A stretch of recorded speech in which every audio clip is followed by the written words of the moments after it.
Assalamualaikum warahmatullahi wabarakatuh. Alhamdulillahirabbil alamin. Allahumma sholli ala sayyidina Muhammad wa ala ali sayyidina Muhammad. Saudara-saudara yang baik hati, pada mata kuliah Public Relations, Isu dan Crisis Management kali ini saya ingin membahas tentang manajemen isu. Seperti biasa, saudara-saudara, semua materi yang saya sampaikan selama perkuliahan semuanya sudah saya tulis di dalam buku ini ya, Public Relations, Issue and Crisis Management, pendekatan critical public relations, etnografi dan kualitatif. Jadi buku ini merupakan buku pertama di Indonesia yang menawarkan pendekatan kritis, ya, critical public relations, termasuk di dalamnya riset etnografi kritis. Monggo ya, Anda bisa membaca sehingga mendapatkan pemahaman yang lebih detail ya, apa yang sudah saya tulis ya, pemikiran-pemikiran saya tentang public relation dikaitkan dengan krisis manajemen. Nah, saudara-saudara, saya ingin share screen isi dari buku tersebut, yaitu di bab 8. Mengapa kita perlu manajemen isu? Dan mengapa manajemen isu itu terkait dengan aktivitas public relations, ya, atau aktivitas kehumasan? Saya mengutip pendapat dari Keith Miller, ya. Today, many companies wrongly believe that by putting together of crisis manual, they are fully prepared to handle any crisis that comes their way. Nah, ini artinya ada kesalahan persepsi dari berbagai organisasi yang percaya bahwa mereka akan bisa mengatasi krisis ya ketika krisis itu terjadi. Jadi ketika krisis itu datang ya, maka mereka bisa langsung mengatasi dengan apa? Dengan manual krisis. Ya, jadi bersamaan pada waktu krisis, kemudian mereka membuat semacam manual krisis, pedoman krisis, ya, sehingga mereka bisa mengatasi itu. Nah, menurut Miller, hal ini keliru. Kenapa? Karena sebenarnya krisis itu hanya merupakan dampak, hanya merupakan tahapan dari terjadinya isu-isu sebelumnya. Jadi perusahaan atau organisasi bahkan individu-individu pasti ya berpotensi akan menghadapi berbagai macam isu. Nah, isu ini harus dikelola ya agar isu ini tidak berkembang secara besar menjadi sebuah krisis. Ketika sudah terjadi krisis, baru kemudian organisasi atau perusahaan ya berupaya untuk melakukan apa namanya perencanaan ya, membuat semacam manual prosedur, maka hal itu dianggap oleh Kate Miller ini sudah terlambat, gitu ya. Kemudian yang kedua, ini pendapat dari Stone yang mengatakan in virtually all crisis situations there are issues that precede a crisis and need to be identified and resolved. Nah, ini memperteguh ya, ada kata-kata resolve.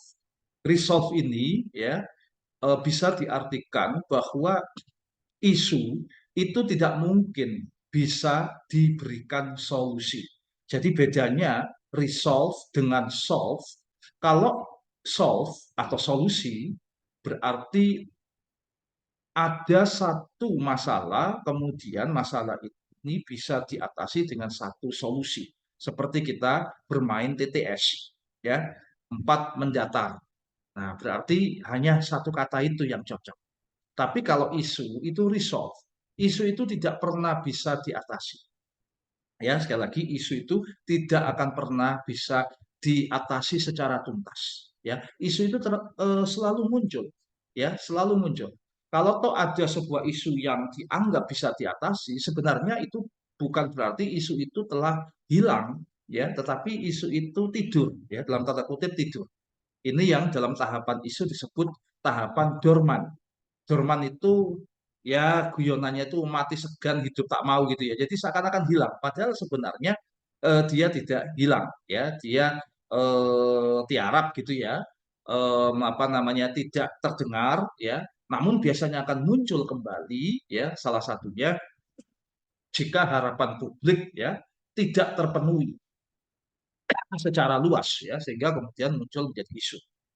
Atau bisa juga muncul kembali ya saat ada stimulus ya trigger yang kemudian membuat isu tadi yang semula tidur itu muncul kembali ya contoh kasus lumpur Lapindo ini seakan-akan kasus ini apa namanya sudah selesai ya tetapi setiap 29 Mei ya mungkin akan muncul kembali ya ketika ada orang menulis ya bahwa para korban ada yang belum mendapatkan santunan atau ganti rugi atau mungkin ada yang menulis tentang dampak lingkungan ya terkait dengan lumpur.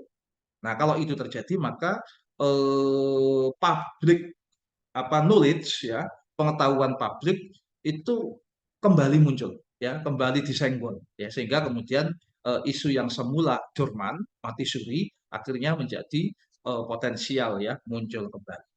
Nah, karena itulah teman-teman manajemen isu ini sangat penting ya harus dilakukan. Nah, ada satu pendapat dari apa namanya Howard Chase. Howard Chase ini disebut sebagai bapak isu manajemen. Ya, dia mengatakan bahwa the parent of issue management. Ya, ini Chase ya. Jadi Chase ini disebut the parent of issue management. Ya, dia eh, menyampaikan ya bahwa companies atau perusahaan should not be the silent children of society.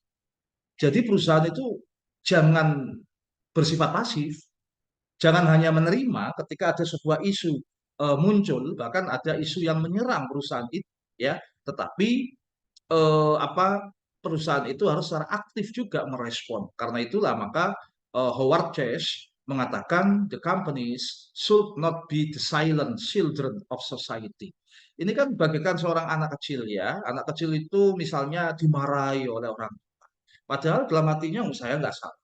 Tapi ketika dia mau membantah ya takut misalnya ya kan. Takut membantah atau membela diri malah dimarahi. Nah, dalam konteks inilah maka ya organisasi harus bersikap proaktif. Nah, ini ya, harus bersikap proaktif menyikapi isu-isu dan peristiwa sosial yang terjadi di lingkungannya, kemudian berupaya menjadikannya sebagai sarana mencapai tujuan organisasi, yaitu menjaga atau bahkan membangun reputasi organisasi. Jadi artinya isu itu bisa dijadikan kendaraan, ya, kendaraan untuk membangun reputasi yang positif, ya. Nah, karena itulah maka harus ada yang namanya perubahan fundamental dalam cara berpikir manajemen. Perubahan ya yang lebih baik, perlu pendekatan baru dalam struktur manajemen. Ini menurut Zaks. Ya, apa itu? Yaitu yang ditulis oleh Register and Larkin disebut outside in thinking. Nah, jadi artinya begini, kita bisa melakukan manajemen isu ya kalau kita ini punya sebuah paradigma baru dalam mengelola organisasi, yaitu outside in thinking.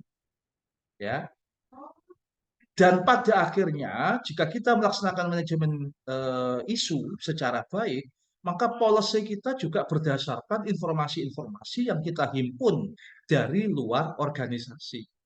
Ya, nah outside in thinking itu artinya kita harus ya mengidentifikasi potensi-potensi isu, potensi-potensi ancaman di luar organisasi kita, kemudian kita kelola ya, kemudian kita respon secara baik ya, secara semestinya ya jika ada masukan-masukan ya, kemudian ada opini publik ya, yang itu kemudian bisa ya menjadi dasar bagi kita untuk merumuskan kebijakan. Jadi kebijakan kita itu bukan semata-mata muncul dari pikiran manajemen, tetapi juga kita mengadopsi, merangkul ya berbagai macam peristiwa, isu, kejadian yang ada di luar organisasi. Nah, inilah yang kemudian disebut sebagai prinsip advocacy. Ya, saudara-saudara, di atas tadi Howard Case mengatakan bahwa perusahaan itu jangan menjadi apa namanya itu silent child, gitu ya, silent child. Nah ini silent children of society, ya. Itu artinya apa? Perusahaan harus mengadvokasi, mengadvokasi diri, mengadvokasi perusahaannya, tidak hanya diem ketika diterpa isu, diterpa oleh ancaman. Tetapi tentunya definisi advokasi ini tidak semata-mata membela diri dengan membabi buta, tidak.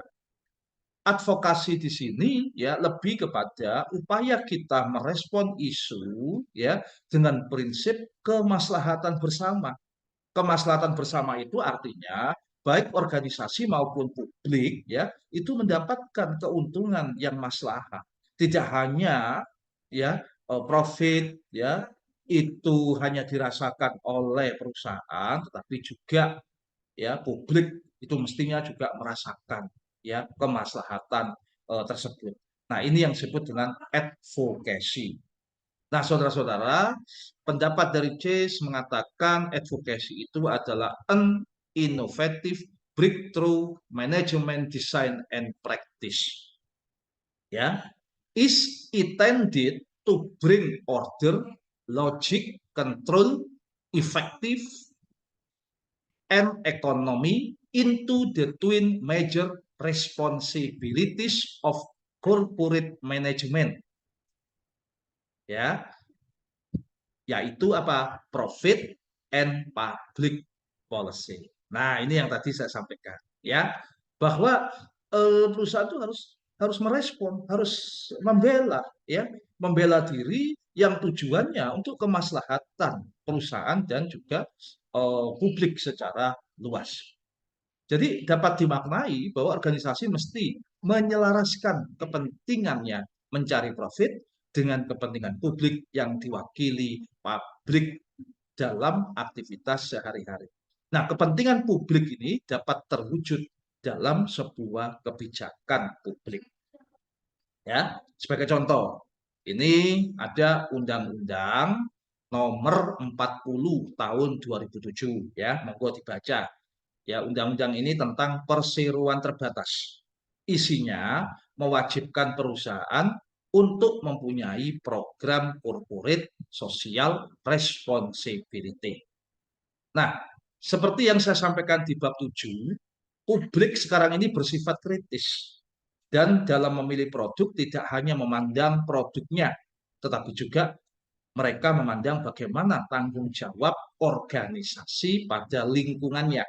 Jadi publik ini kalau membeli sebuah produk itu bukan hanya melihat oh ini produknya baik, tetapi publik juga bertanya ya ini perusahaannya kredibel atau tidak ya sebaik apapun produk tapi kalau ada cacat ya cacat reputasi yang dialami oleh perusahaan maka itu menjadi apa ya hal yang menentukan ya yang menentukan perilaku membeli publik. Ya monggo, ini kalau ingin membuktikan ya monggo dilakukan sebuah penelitian ya.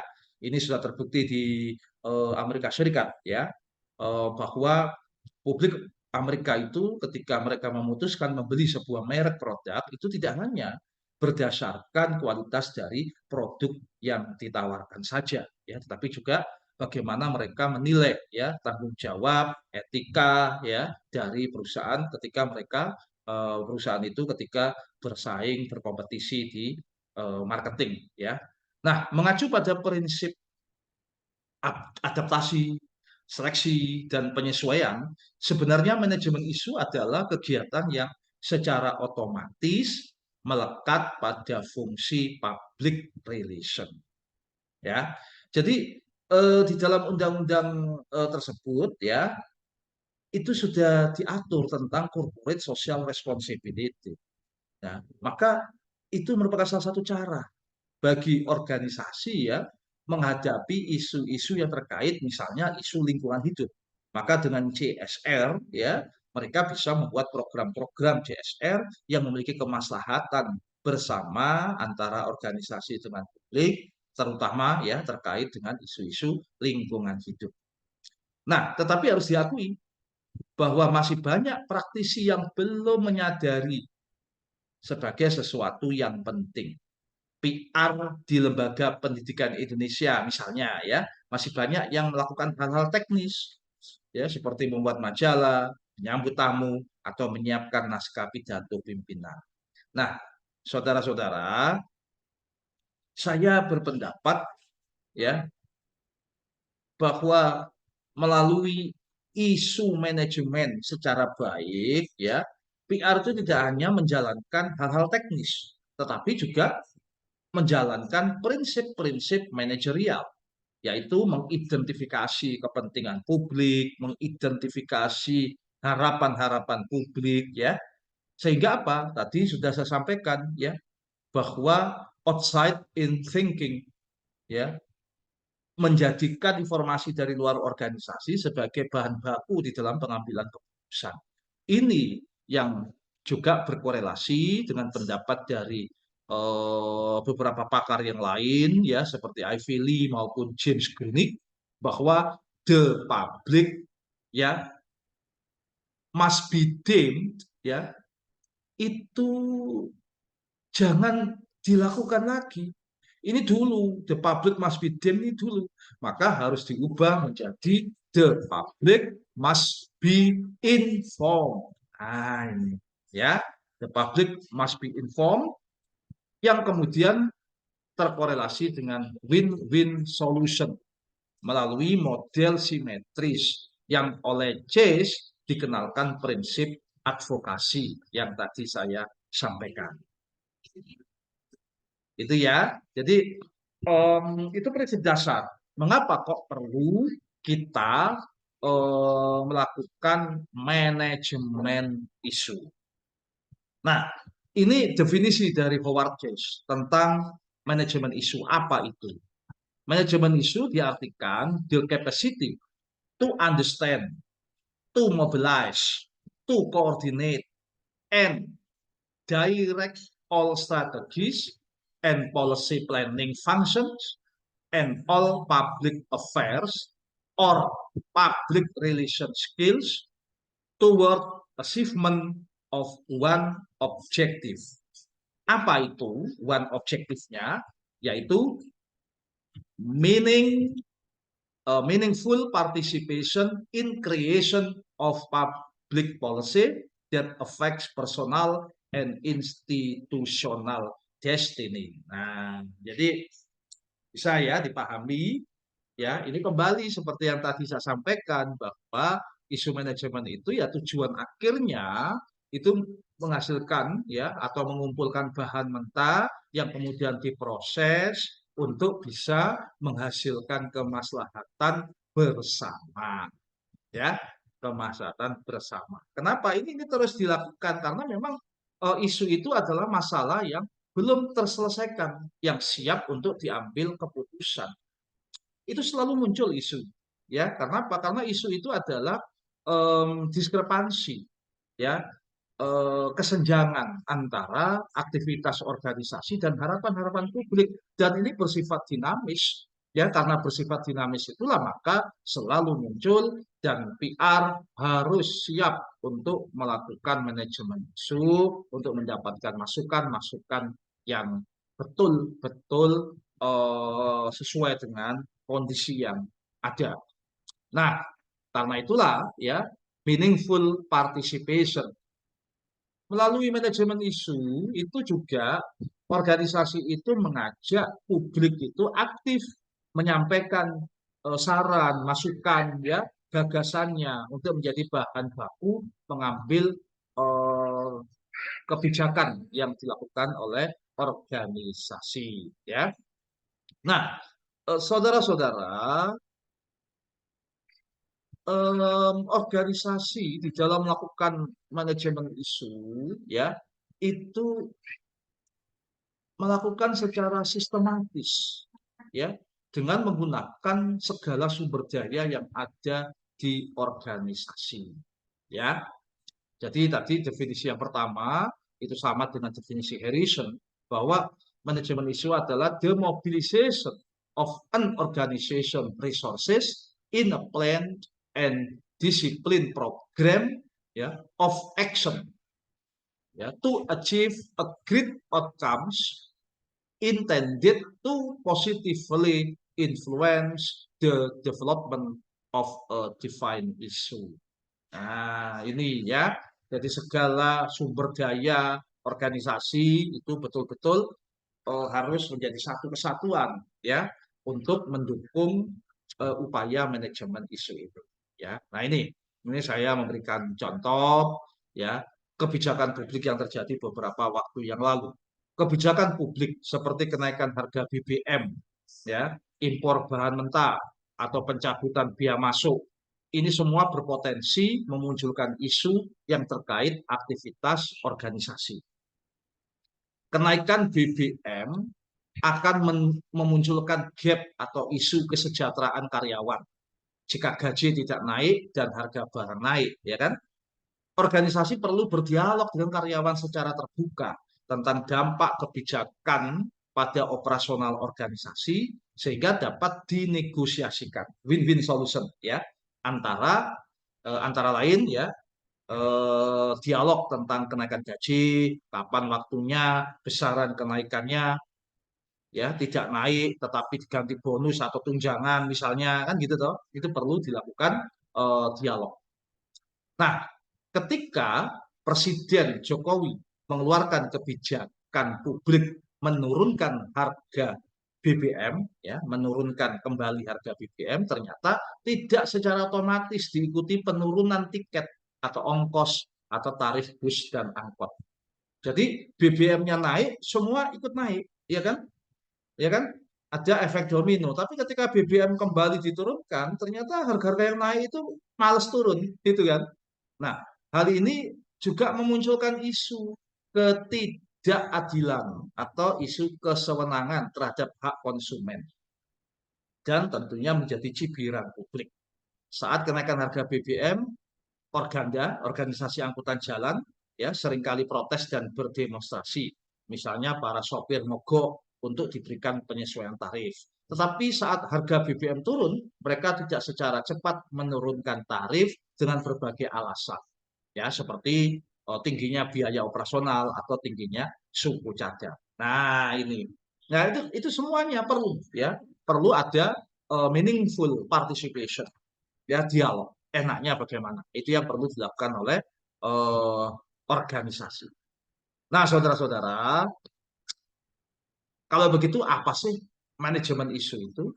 Yakni manajemen isu adalah aktivitas yang diorganisasi dalam suatu organisasi untuk mengidentifikasi munculnya kecenderungan-kecenderungan atau situasi, ya, atau isu-isu yang dimungkinkan atau diprediksi mempengaruhi aktivitas organisasi dalam beberapa tahun ke depan, termasuk dalam jangka pendek, dan membangun strategi organisasi untuk meresponnya.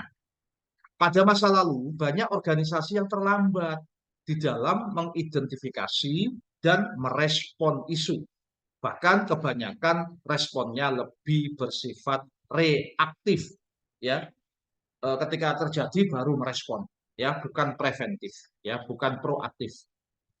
Nah, sementara menurut Public Affairs Council of America, isu manajemen adalah proses, yaitu organisasi dapat mengidentifikasi dan mengevaluasi isu-isu sosial dan isu-isu pemerintahan yang kemudian dapat mempengaruhi organisasi secara signifikan. Isu-isu tersebut kemudian dapat dijadikan prioritas bagi organisasi untuk meresponnya dengan baik. Nah, saudara-saudara, Anda perlu, ya, menerapkan skala prioritas. Skala prioritas ini karena keterbatasan sumber daya, ya, termasuk juga anggaran, ya.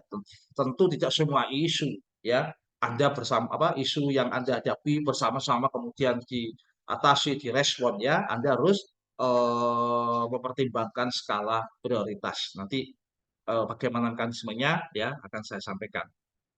Nah, saudara-saudara, ya, itu secara umum dua definisi ya, secara umum tentang isu manajemen. Nah, ini ada lagi namanya manajemen risiko. Ini berbeda ya dengan isu manajemen ya. Jadi saya sampaikan secara garis besar ya bahwa setiap organisasi dimungkinkan mempunyai risiko dalam aktivitas sehari-hari. Produksi obat kuat misalnya itu mengandung risiko obat itu menimbulkan efek samping bagi penggunanya. Karena bisa jadi ya setiap orang itu kan punya punya kondisi badan yang berbeda-beda ya. Meskipun secara umum obat kuat itu sudah melalui mekanisme evaluasi ya ketika memproduksi, bisa jadi ada sesuatu kondisi yang berbeda ketika dikonsumsi oleh orang-orang yang memiliki karakteristik yang berbeda. Nah, itu yang disebut risiko. Ini kalau dalam krisis ya, saya juga sudah sampaikan ya, ada konsep prodormal. Prodormal itu tanda-tanda ya. Sejak awal Anda harus mengantisipasi ya seorang dokter atau rumah sakit itu harus antisipasi bahwa suatu saat nanti ya bisa saja akan menghadapi resiko malapraktek ya atau resiko salah suntik misalnya atau salah resep yang dilakukan oleh seorang dokter itu manusiawi ya bisa saja itu terjadi ya kesalahan-kesalahan seperti itu ya. Nah, karena itulah maka perlu ada manajemen risiko. Nah, risiko dapat diartikan sebagai kemungkinan munculnya akibat-akibat yang negatif. Jadi risiko dapat diartikan sebagai kemungkinan munculnya akibat-akibat yang negatif ya atau merusak sebagai hasil suatu organisasi. Ini. Nah, berdasarkan tulisan Harrison, manajemen risiko adalah proses untuk mengurangi risiko yang lebih besar yang disebabkan tidak berfungsinya aktivitas organisasi. Ya, jadi manajemen risiko itu lebih pada potensi masalah yang dimunculkan oleh kesalahan-kesalahan di dalam organisasi. Ya, nah, sehingga manajemen risiko itu pada akhirnya bermaksud menghindarkan organisasi dari terjadinya krisis. Ya, bisa membesar. Ya, bisa membesar. Nah, saudara-saudara, saya ingin apa namanya? Saya ingin sampaikan ya definisi dari manajemen risiko di sini ya, yaitu mengukur frekuensi atau probabilitas sebuah peristiwa negatif dan berdampak serius atau konsekuensi dari peristiwa negatif tersebut ya. Ya, jadi definisi ini bisa kita kaitkan juga dengan pendapat Walaski yang menyebut ada dua faktor risiko. Ya, satu adanya probabilitas munculnya, ya probabilitas munculnya peristiwa negatif, dan yang kedua adanya akibat yang ditimbulkan peristiwa negatif tersebut. Ya, saya memberikan contoh ya manajemen risiko yang paling sederhana. Ya, misalnya apa namanya, Anda itu naik pesawat terbang. Nah, sebelum Anda berangkat, Anda memilih baju kuning, ya. Kenapa kok memilih baju kuning, ya? Anda berpikiran begini, ya. Kalau ya kita tidak minta ya, tapi kan ini jaga-jaga. Kalau pesawat itu jatuh di hutan, Anda pakai baju kuning, itu lebih mudah dilihat, ya, baju kuning. Karena hutan semuanya hijau, gitu kan ya. Atau kalau misalnya pesawat jatuh di air, ya, di laut, ya, kuning juga masih kelihatan. Ya, ketimbang misalnya Anda pakai baju biru. Kalau pesawat jatuh di darat, kuning juga masih kelihatan, gitu kan. Nah, itulah yang disebut manajemen risiko. Jadi Anda memilih baju kuning itu merupakan bagian dari manajemen risiko. Bisa dipahami ya. Jadi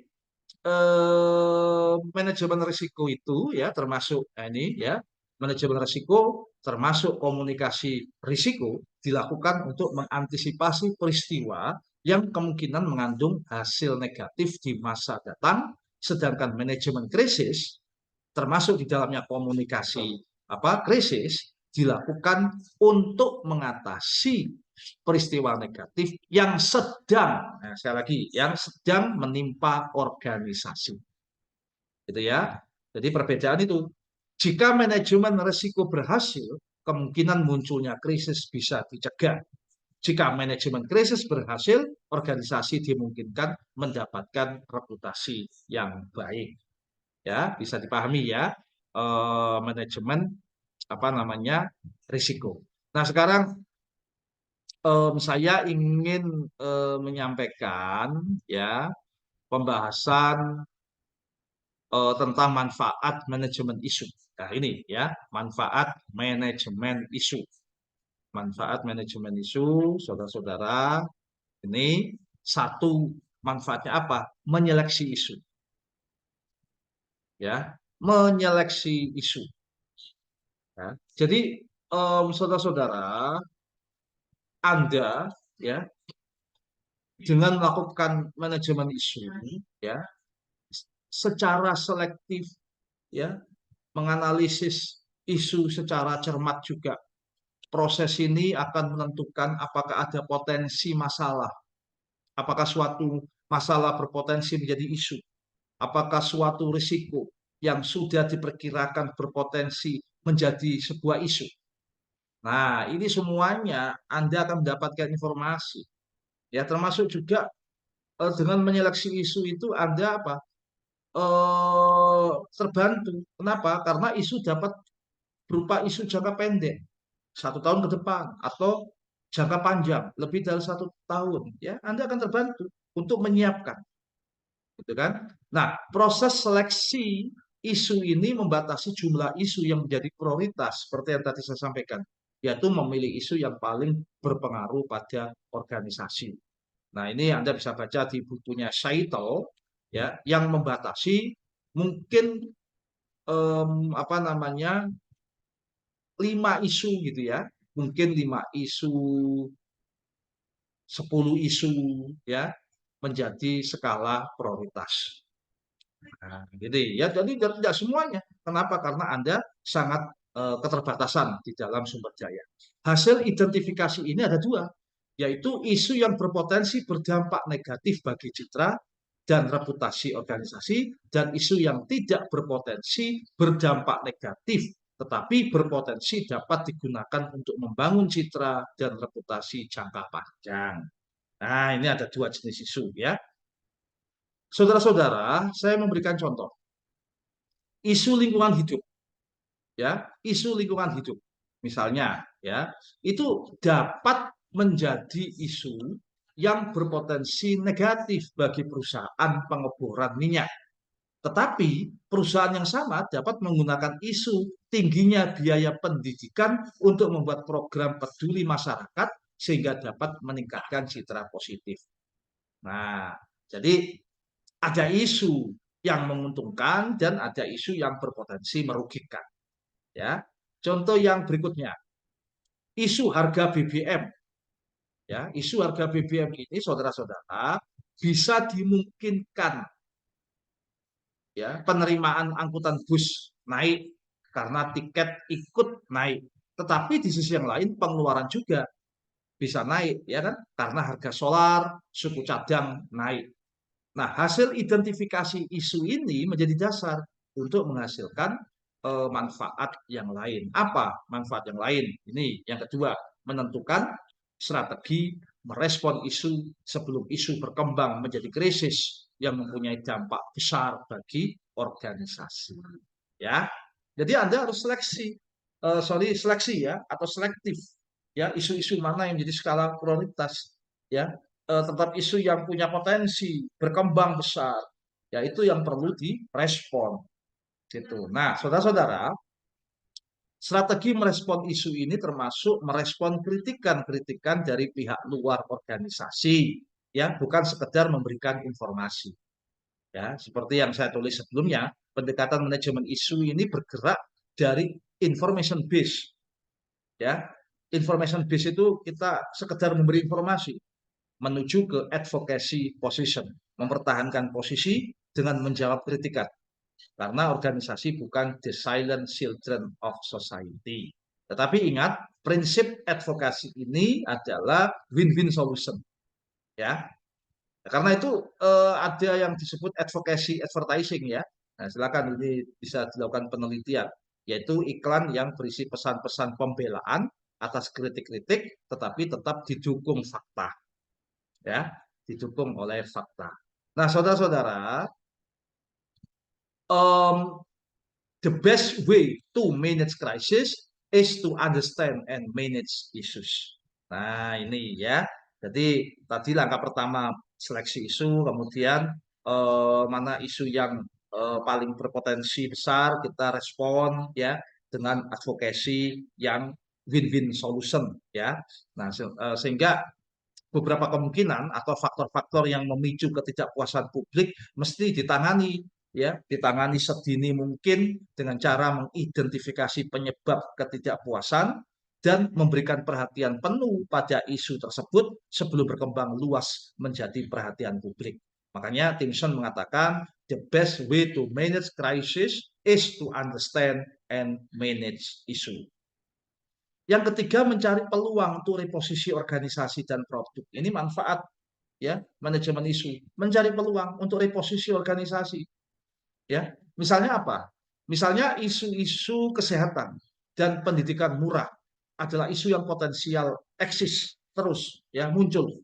Jika dikelola akan dapat menjadi peluang positif mencari keuntungan. Nah, perusahaan dapat memproduksi produk yang ramah lingkungan, program beasiswa atau CSR di bidang kesehatan. Nah, itu ya. Jadi manajemen isu itu manfaat yang ketiga ini. Makanya apa namanya? Manajemen isu ini menurut Harrison itu dapat dilaksanakan dengan baik ya, bisa menghasilkan atau bisa membuat apa? The opportunity to make something happen for you, not to you. Ya, artinya apa ini? Artinya bahwa kita itu akan mendapatkan keuntungan, ya, akan mendapatkan keuntungan besar, ya, membangun reputasi kalau kita mampu manage ya isu secara baik. Saya memberikan contoh begini, ya, produsen air mineral, ya, dalam kemasan. Ini saya menyebut Aqua, ya, pernah membuat iklan yang berisi ajakan untuk melipat atau menggunting atau merusak botol bekas air mineralnya. Setelah botol itu dipastikan tidak dapat digunakan lagi atau tidak dapat diisi ulang, barulah dapat dibuang di tempat sampah. Iklan ini merupakan contoh strategi Aqua mencari peluang menggunakan isu lingkungan hidup dan kesehatan untuk membangun reputasi. Dengan cara apa? Dengan cara buanglah sampah di tempat sampah, jangan isi ulang lagi bekas botol Aqua karena memang botol itu tidak didesain untuk diisi ulang. Tidak baik bagi kesehatan, ya kan? Dan melindungi masyarakat dari produk palsu, yaitu botol bekas Aqua diberi kemasan baru dan dijual. Ini kan banyak orang penipuan, ya kan? Ya, bisa dijual lewat pedagang asongan atau toko-toko eceran, ya, toko-toko eceran, ya, mengingat bebasnya orang berjualan dan rendahnya pengawasan.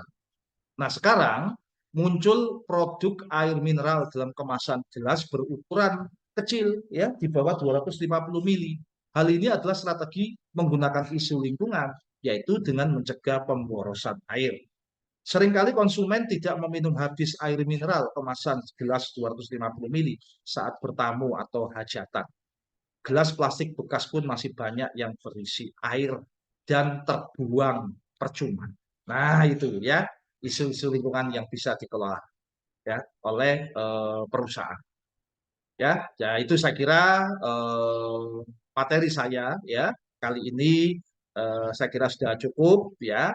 Untuk materi berikutnya bisa kita sambung di lain waktu karena masih banyak hal terkait dengan manajemen isu yang harus dibahas. Ya, misalnya ini, bagaimana manajemen isu itu diterapkan? Bagaimana cara melakukan manajemen isu? Ya, baik, terima kasih. Semoga bermanfaat. Ya, wallahul muwafiq. ila aqwamit thoriq. Assalamualaikum warahmatullahi wabarakatuh. Salam Pancasila, salam NKRI.